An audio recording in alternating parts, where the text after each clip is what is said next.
Production funding for this program is made possible in part by the WKNO Production Fund, the WKNO Endowment Fund, and by viewers like you. Thank you.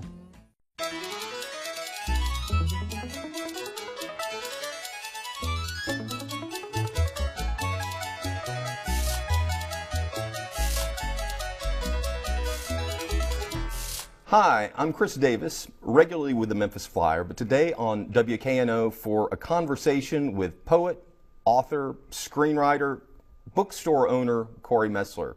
Thanks for being with us today, Corey. Thank you. I'm glad to be here. I'm glad to have you here. So, I want to cover a lot of ground, but I think the reason we're really here talking is to help promote a little bit this Great American Read, which is a mini-series that is coming on PBS in the fall. But there's a early component of it where they want people to go online and vote for not the best book, but America's favorite book.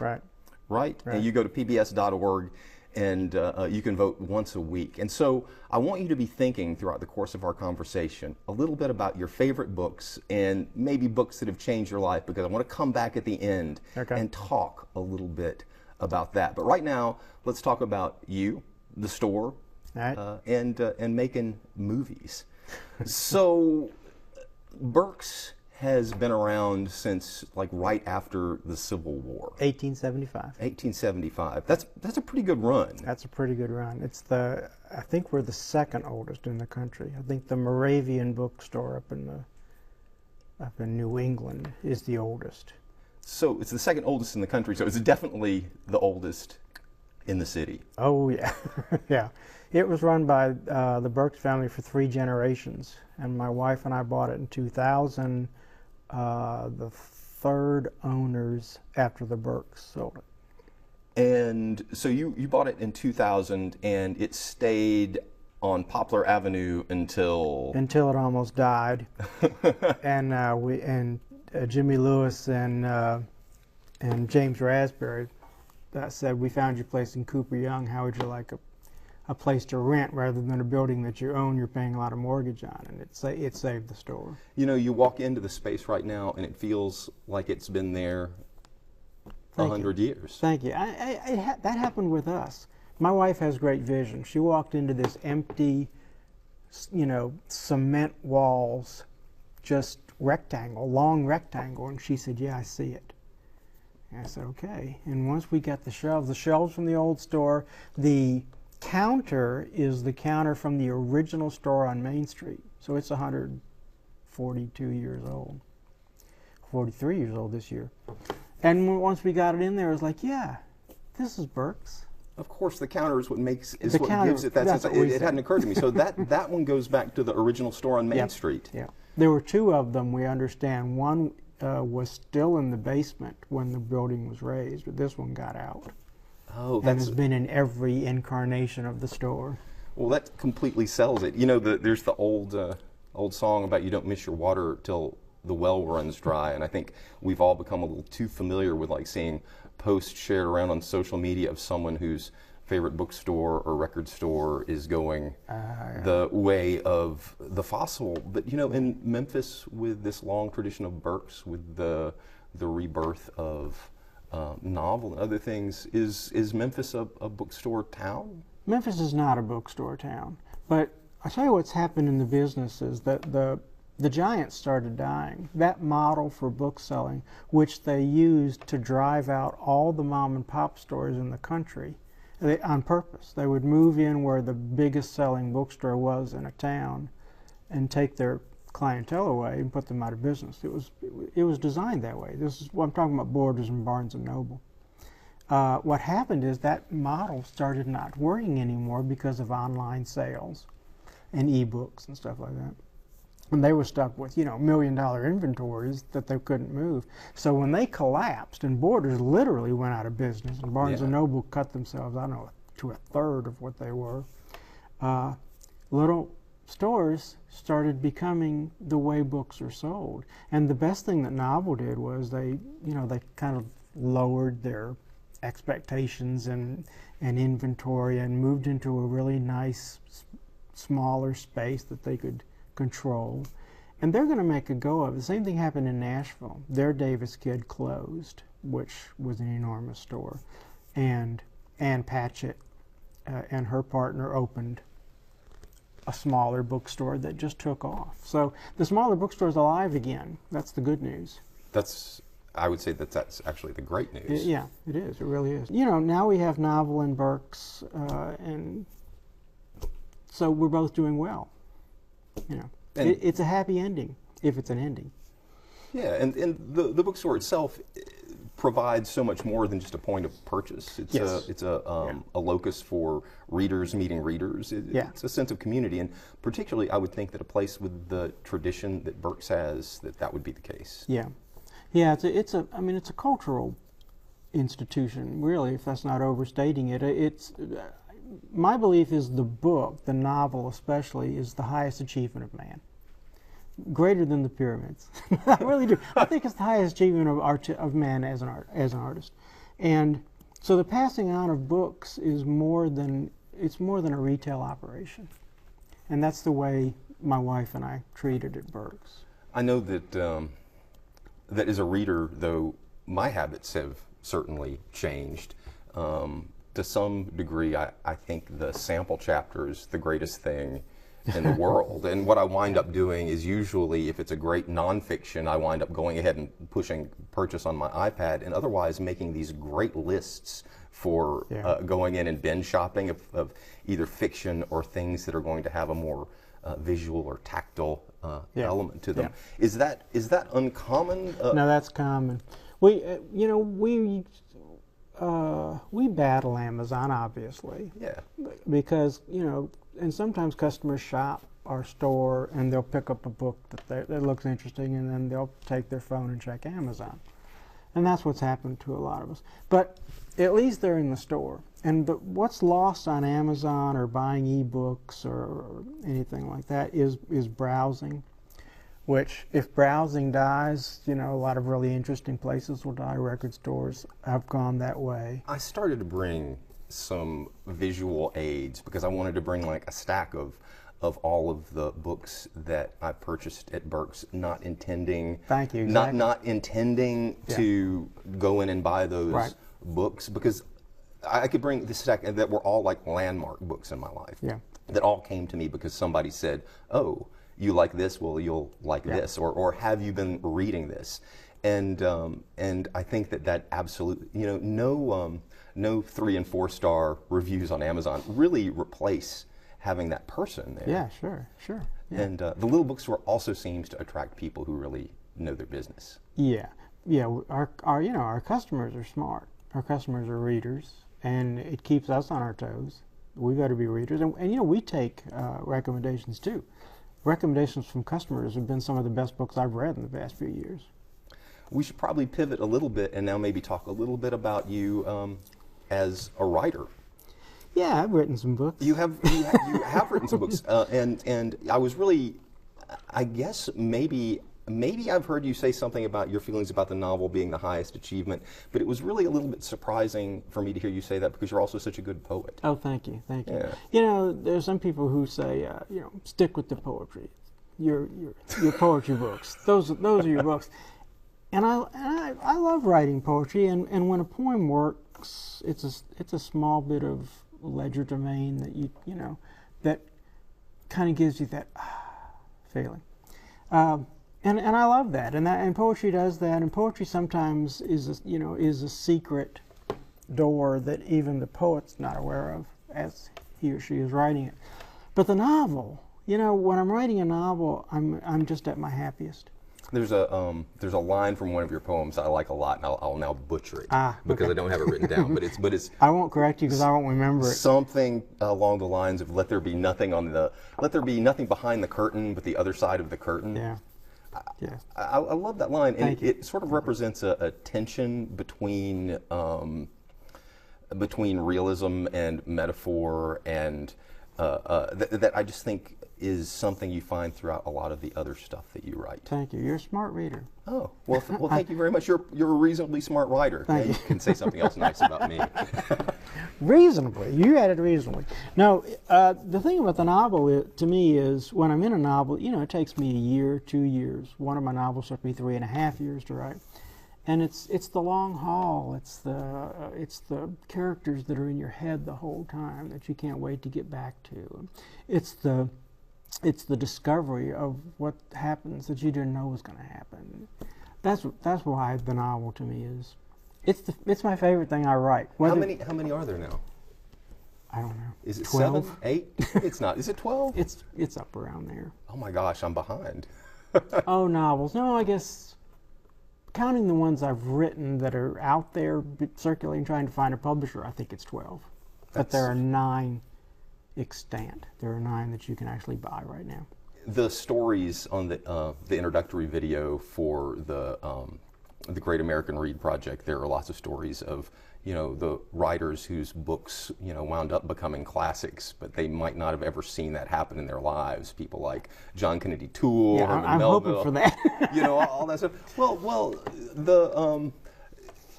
there are definitely periods where it's tough slogging. And I remember right after Memphis Movie came out, there was this sort of sense that this was going to be a breakthrough book. There was that sense. Is it, in hindsight, was it a breakthrough book? No, it wasn't. What? I partly blame my publisher. I love you, Soft Skull, but I partly blame them. They didn't promote it like they said they were going to. The publicist for that book took a maternity leave. I talked to her on the phone, and she said, "Oh, by the way, thanks for the information. I'm going on maternity leave." So I had a publicist come in, you know, freelance publicist. They didn't, you know, they rushed the book into print, so I didn't get any reviews. I don't know. It could have been better. It could have been bigger. It's my best book. Well, I know that you were writing it at about the time that both Ira Sachs and Craig Brewer were making little independent movies in Memphis that turned into big splashes that got them a lot more attention out in the big wide world. Yeah. I know you also didn't really base it on either of these guys, but was the book inspired by that moment, when film was exploding in Memphis, or seemed to be? That was the impetus of it. I thought, there's this movie scene. You know, we've always been a music town, right? Music and barbecue. Those are our arts. All of a sudden, there are all these filmmakers. And, you know, indie Memphis was coming in, and I thought, somebody's got to capture that right now, because this is a zeitgeist moment. You know, this is a change in Memphis, and it has been. It's been an explosion since then. That's why I think Memphis Movies should have done a lot better. And of course, it's a story about a director who makes an independent movie in Memphis that gets him a lot of attention. He goes off to Hollywood, maybe doesn't live up to that wonderkind moment, who now is back kind of looking for his redemption. With his tail between his legs. But making a movie called Memphis Movie. Yeah, well, it's Memphis Movie. It's called Memphis Movie in their notes because they don't have a title yet. They're still working. They're still trying to come up with this pretentious arty title for it. But it was written. Craig's a friend, and so I wanted him to know that this director's not him, because obviously he's made a huge success out of what he's done. There are comments in the book about him. Well, the joke is that people say, "Oh, Craig, good to have you back," and it's not Craig; it's the character. They say write what you know, and I know you're a movie fan, but when you were writing that, you hadn't had a lot of first-hand experience making movies, right? I knew nothing.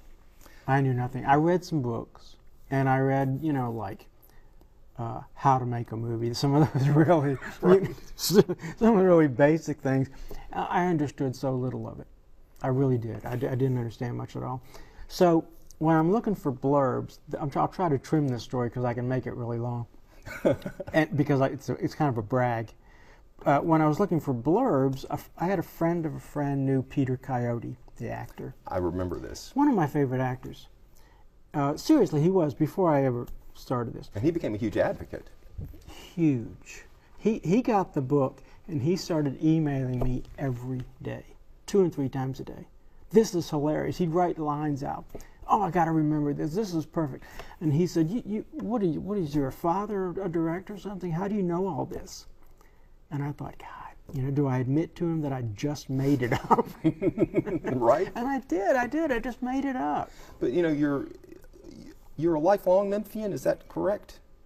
So far, yes. So far, yes. Well, good. I was born in New York. So at least there are things that you are writing, what you know, Yes. in that book.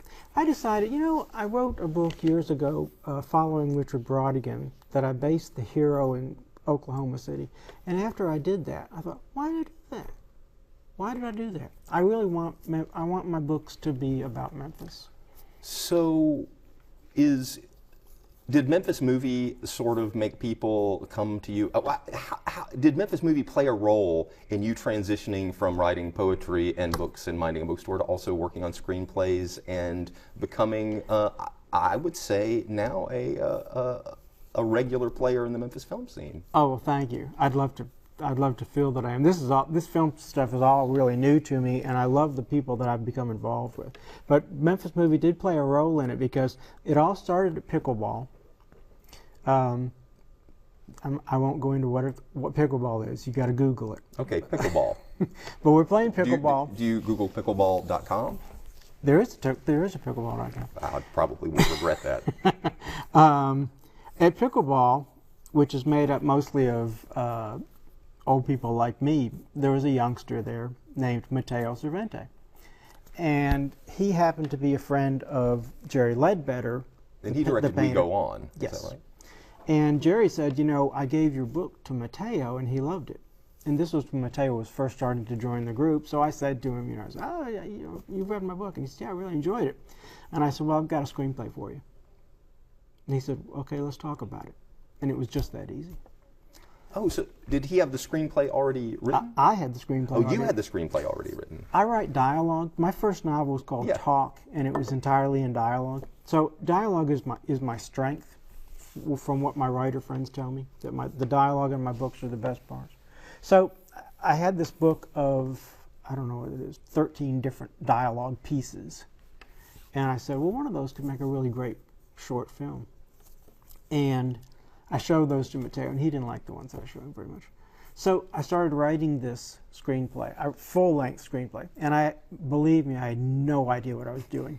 No idea what you're supposed to write at the top and between things. So it was basically mostly dialogue. And I gave it to him. He said, let's work with this. And I said, well, it's full length. And he said, we're going to cut it off. We're going to use just the beginning of it.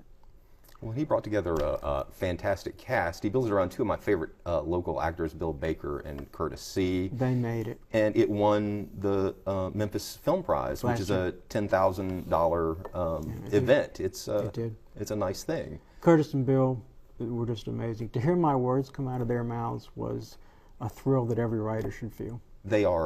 They're really two of our more remarkable performers, and it was fantastic to get them. Yeah, Curtis has become a friend since. I love him. So what happens once you've got a film like this made and it's out there in the world? Does it become a calling card, or do other people? You have to ask Mateo. I don't know. I really don't know anything about this world that I've been dropped into. But you now have a second film. That's a finalist for the Memphis Film Prize. It made the final 10 for the Memphis Film Prize, which means I get to be shown on the big screen again. And believe me, that's a kick. For a guy that went to movies ever since I was 5, and loved the big screen movies, to see my name up there and to hear my words on the big screen, that's something. This one's also got a good cast. Got a great cast. Yeah, John Moore, Caroline Spasto. It's directed by Donald Myers. Donald Myers, a genius, and our cameraman Jared Callan. Mm-hmm. Absolute genius. Can you tell me a little bit about that one, because I'm not, I only have the loose. I'll tell you this: it has a secret to it, and I don't want to talk about it too much. But it's about a guy who goes to a psychiatrist. It's a 2-person play. Guy goes to a psychiatrist to get rid of an addiction. Under hypnosis, he reveals something that he didn't mean to reveal. And that's it? That's it. That's all I'll tell you. That actually sounds like a great setup. It's pretty good. So let's talk a little bit about books and favorite books. There's all kinds of great stuff in this great American Read thing. I'm actually really kind of excited to see how the rest of the series unfolds. Mm-hmm. But I love the stuff where they have people come on and talking about books that may have changed their lives in one way or another. There's a a bit where the comedian George Lopez comes on and he starts talking about, I think it's Herman Hesse's Steppenwolf, and just other people talk about how they were going in one direction and they encountered a book and they found themselves going in completely different directions. Are there books that are like that for you that you see as being landmarks that everybody ought to give a shake? Well, yeah. I was not a reader as a child. That's shocking. I know it. I started reading seriously when I was 18, and I read Poe, O. Henry, and Call of the Wild before 18, and then I read whatever I had to read in school, which gave me a little Fitzgerald, which started me on that. But when I was 18 and just graduated, I went to the Raleigh Library, which was a Quonset hut at the time, and I went to the fiction wall and I stood in front of it and I said, "Teach me." And for some reason, I took home that first day Kafka's Metamorphosis, Vonnegut's Cat's Cradle, and Camus' The Stranger. That's a pretty heavy set. Well, those three, they're like a template for everything I've read since. It makes sense. I'm really not sure why I chose those three. I think somewhere in the back of my mind I had a friend who read Vonnegut, so that was why that. I don't know about the others. I think I picked up Metamorphosis because someone told me it was like Twilight Zone. I love those kinds of recommendations because if they had introduced it in a completely different way, it might have seemed intimidating and terrifying. I probably said, I can't read that. Yeah. Yeah. When I think of books that I picked up at Burke's that people handed to me, I remember being given a copy of Raymond Carver's When We Talk About Love. Can I tell you how that changed my life? I would love to hear you say that. I was a poet. I was a very bad poet in my early writings. When I was like in my early 20s, I spent time down at the P&H with Steve Stern and Eddie Burton, and we were just sad. And so I'd come home at 2 in the morning and I'd be a little stoned and I'd write this sad bastard poetry about all the women who didn't want me. I was a terrible poet, terrible. But I really wanted to write a novel. I heard a friend of mine at that time say, "I just started a novel." And I thought, "Oh God, I'd love to say that sometime." So I couldn't do it. I couldn't write a long, a line. A poetic line is maybe 10 words. Right. I didn't think I could write longer than that because it made me nervous. I wrote short poems because it made me nervous. But then I read what we talk about when we talk about love, and I thought that's so different. Yeah. These little 5 to 10 page stories, I thought. They're so short, and yet they have like this novelistic impact when you're done. Exactly. That was, I used to collect all these rejection letters. I would send out stories, and they would say things like, "We really love your Southern lyricism, but," and there was all these references to Southern lyricism, and what I heard was, "You really overwrite." And it was actually, I think it was on the, there was always the shelf that's like the recommended by different employees in the store. I think what we talk about when we talk about love was on one of those recommended shelves. And At Burke's? And just picked it up and was like thumbing through it as a used copy of it. And I was like, well, I'm taking this home with me. Nice. And I took it on trips everywhere I went after that. What books, I know that you've looked at the list of the 100 that have been chosen. Yeah. Were there any books on that list that that were also books for you? Well, I have the list, and I've read it a number of times, but of course there are disappointing choices on here. I mean, there are books like you go, what? But there are also I actually liked that about the list, and I think of myself as being a snob. And when I saw that list, I thought what's nice here is it's a mix of classics. It's a mix of things that people just like that are just popular. I know. And Shades of Grey. Yeah. Okay. I like bubblegum pop too. Okay. So. Well, yeah, me too. See. This a couple of years ago. My wife tells me that I'm a snob. A couple of years ago, I started. We're necessary. Thank you. That's a nice way to put it. I started in the summer. I started doing this thing of reading crap, classic, crap, classic, crap, classic. Sounds like a plan. I partly dedicated it to my father because the crap books were books that he used to read that I would kind of go, I brought you another spy novel, Dad. And I called it the Summer of Classics because I didn't want to call it the Summer of Clap. The great discovery of that first time I did that was that some of the books that my father read were marvelous. They were marvelous, like Day of the Jackal. Right. It's a great book. So, I was humbled. I was humbled, and I was brought down a peg or two, but I climbed back up. No, but on the list, I was talking with my wife about how many books on the list coincide with what I actually have written out my 100 top books. Right. Of course. And how many coincide, and there are very few, but I see some, 100 Years of Solitude, of course, should be on everyone's, right? What else? I was on here. The Picture of Dorian Gray, I think, is in my top 100. That's the stuff that I love about this. You can go down there and the thing is that folks who haven't even heard of some of those books are going to have read books on this list. Yeah. It just seems very accessible and very fair. I think it's a fun plan. Well, let me back up and say that all reading is good, even 50 Shades of Grey. It is. It's good. It's better than sitting in front of a video game. It's good for you. All right. It's good for you. Well, I am so glad that we've actually sat down and had this conversation here. Me too. Thank you for joining us for a conversation with Corey Messler.